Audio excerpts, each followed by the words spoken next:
let's get back to the show. We'll wrap up with a few more points and then we'll end it, Mike. Public speaking, let's talk about it. Well, yeah, public speaking is a great thing skill to have. that you can model from someone else right away. And the best speakers, you actually ran this list down. I think it's really good, Chris.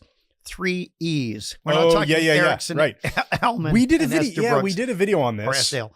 But yeah, I'll talk about it real quick You and do then that. turn it back to you. So I remember just sitting around one day thinking, what is it that makes this man here, Mike Mandel, hi, so freaking awesome in front of an audience? So when he's teaching or giving a keynote or whatever it is, and I realized there are 3 things that he has mastered, and I called them the 3 E's. One of them is not Erickson.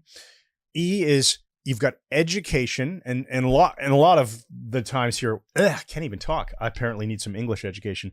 We're talking about not school education, but a lot of self-learning that you've done over the years. You learned a ton of stuff, so you have a lot of education. You have the second E is experience. You know your topic very well, having done it a lot. So you don't want to just have book smarts. You want to be old, yeah. Book smarts. We are just rocking, just killing it here with the wrong pronunciation of words. What's the third one, Chris? Book smarts is not enough. You want to have experience so that you're more congruent when you're speaking and confident. And then the third one is be entertaining. Yeah. Entertainment. If you don't entertain, you're going to kill your audience. Boring.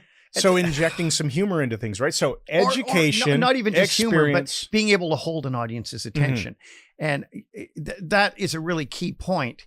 And one of the things I modeled as a speaker from Michael C. Anthony, I've been speaking for many years, since 1992, like I said, but I've been doing stage shows since 1975. And Mike is an amazing, amazing entertainer. In fact, I would actually say he's first and foremost an entertainer, because he can entertain no matter what he's doing. The hypnosis, even though he's a very skilled professional hypnotist, the stage stuff, the hypnosis is easier. And one of the things I modeled from him was I realized that a lot of my stuff when I presented was done almost in a deadpan manner. And he is much more expressive and engaging the audience. That's what I learned so from I him picked too. up on that. And then my keynotes got better, and then I stopped doing them and stopped doing shows. That's and hilarious. Hang out with Chris now. Actually, you're making a really good point, though. So let me ask you a couple of questions on this. When you're not doing keynotes these days, obviously, but when you were doing them and you're about to walk out on stage or whatever it is, what's your setup? What's your belief about yourself the moment you're about to walk out on stage? That I was the most fascinating person they would ever hear. Yeah, there you go. Whether it's true or not, that's how I went out. That I had something of worth to deliver to them, and it was going to be done quickly. And I would come out with energy. Like I said to my wife, I used to come on stage when I was doing a keynote, like 3,000 people or something in Saskatchewan or Miami, whatever. And I would sprint out onto the stage, because you walk out with low energy. And for a guy in his 60s to do that, it's kind of odd. Like, it shows people, okay, this guy's a bit different. He's not walking with a freaking cane, at his age.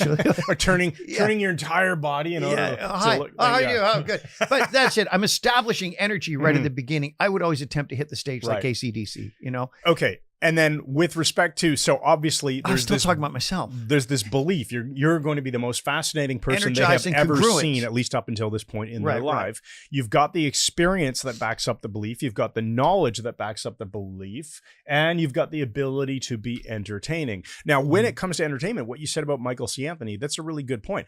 Let's say somebody who's doing card tricks or magic tricks or something, and they've mastered the mechanics. It won't be very impressive if they are not able to also put the flourishes in that make it entertaining and curiosity inducing and all of that. Well, I wouldn't use the word flourishes, because that's a very specific card magic term. One-handed fans and all this thing. But I do agree with your point. The personality, bringing personality into Mike, I learned from him how to sell an effect. So I could do a card effect that's very, very difficult and would blow people's minds. But when he taught me to sell it by overstating the obvious, okay, I've let you shuffle these cards. Putting it on the desk and backing you're the one. I've not touched it. He would sell it. And then the climax of the effect was off the scale. I learned that entirely from him. And it made my card work so much better, even though my finger flinging was the same. The presentation skills I learned from him made it much, much better.